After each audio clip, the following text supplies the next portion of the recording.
خبر شامل کرتے ہیں۔ علی حسن خاصقری نمائندہ کی محرم الحرام نواسہ رسول امام حسین علیہ السلام کی یاد میں دنیا بھر میں یوم عاشور منایا جاتا ہے۔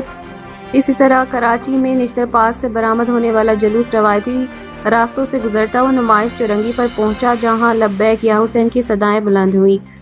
اس جگہ پر سینہ زنی اور زنجیر زنی کا ماتم ہوا، جس میں سیکیورٹی کے سخت انتظامات کیے گئے۔ ہر طرف پولیس اور رینجرز کے جوان تعینات تھے۔ لنگر نیاز اور سبیل معصوم سکینہ کا بندوبست کیا گیا تھا اور اس کے بعد روایتی راستوں سے گزرتا ہوا ایران امام بارگاہ پر اختتام پذیر ہوا۔ مزید دیکھیے علی حسن کی اس ویڈیو رپورٹ میں۔ بسم اللہ الرحمن الرحیم۔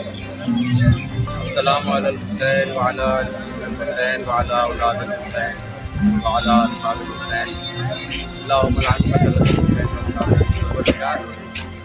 امام حسین اور ان کے ساتھیوں پر خون اور ان کے دشمنوں اور قاتلوں پر لعنت برسے۔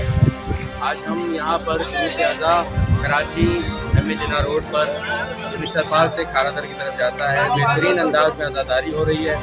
تمام تر سیکیورٹی چیلنجز کو دیکھنے کے باوجود یہ عزادار جس جوش اور ولولے کے ساتھ یہاں پر آتے ہیں، اور یہ عزم حسینی، یہ وہ وعدہ ہے جو امام حسین نے اپنے نانا سے کیا تھا اور ہم سب امام حسین سے کر رہے ہیں کہ ہم نے حق کی خاطر اور اس دین کی خاطر ہم نکل کے آتے ہیں، اپنے گھروں سے نکل کے آتے ہیں، اپنے بچوں کو، ماؤں بہنوں بیٹیوں کو لے کے آتے ہیں، جیسے امام حسین کربلا میں ماؤں بہنوں اور بیٹیوں کو لے کر گئے تھے دین کو بچانے کی خاطر۔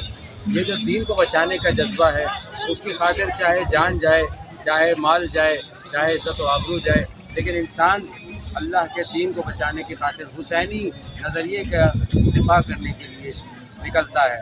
یہ وہ غیرت ہے جو کربلا سے ملتی ہے، یہ وہ درس ہے جو حسینیت سے ملتا ہے۔ کیونکہ حسین رب کا ہے اور رب حسین کا ہے، اس کا مطلب سب حسین کا ہے۔